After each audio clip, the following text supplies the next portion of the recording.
دوسرا سوال یہ ہے کہ کیا نکاح اور ولیمہ ایک ہی دن میں جائز ہے؟ تفصیل سے جواب دیں۔ جی میرے نزدیک جائز ہے۔ میں نے پچھلے دنوں اس کی تحقیق کی تھی تو اس کا عین نکاح کے وقت بھی جائز ہے،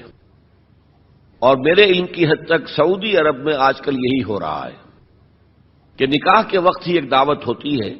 لیکن وہ دعوت جو ہے ہوتی تو ہے اس گھر میں جہاں نکاح ہو رہا ہے، لڑکی والا گھر، اس کا سارا خرچہ لڑکے والے برداشت کرتے ہیں،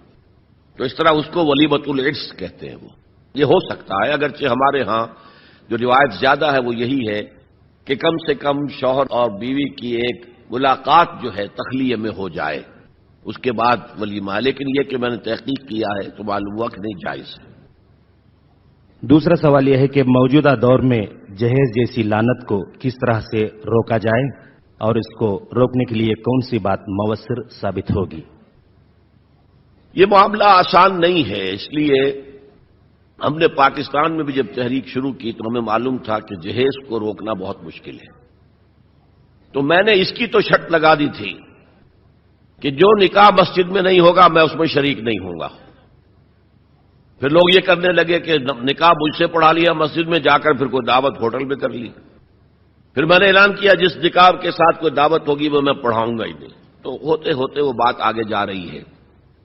لیکن جہیز کے بارے میں ہم نے وہ سخت موقف اختیار نہیں کیا، ابھی یہ کیا ہے کہ اس کی شناعت معلوم ہو، اس کی کوئی حقیقت نہیں ہے، یہ ہندوانہ پس منظر کی شے ہے، آپ اپنی بچی کو کچھ دینا چاہتے ہیں دیں، یہ بھی ہو سکتا ہے کہ ایک دو دن پہلے جو ہے وہ پہنچا دیا جائے ان کے گھر میں، اس کی نمائش ہرگز نہ ہو، کیونکہ اس سے غربا کا دل دکھتا ہے۔ آپ کا کوئی شوفر ہوگا، آپ کا کوئی خانسامہ ہوگا، اس کے ہاں ہو سکتا ہے بچی بیٹھی ہو، ہاتھ پیلے نہیں کر سکتا، اور وہ دیکھے یہ جہیز لے کر بیٹی جا رہی ہے ان کی۔ اب آپ مولوی کتنا ہی کہے، تمام مسلمان آپس میں بھائی بھائی ہیں، وہ کہے گا بھائی ہے، یہ بھائی ہے میرا، لہذا یہ محرومی کا احساس نہ پیدا ہو۔ حضور کا حال یہ تھا کہ آپ نے فرمایا صلی اللہ علیہ وسلم اگر تم اپنے بچوں کے لیے پھل لے کر آؤ تو پڑوس میں بھی ضرور بھیجو، اور اگر کسی وجہ سے اتنے نہ لا سکو کہ اپنے بچوں کو بھی کھلا سکو اور پڑوس میں بھی، تو چھلکے اپنے دروازے پہ کبھی نہ ڈالنا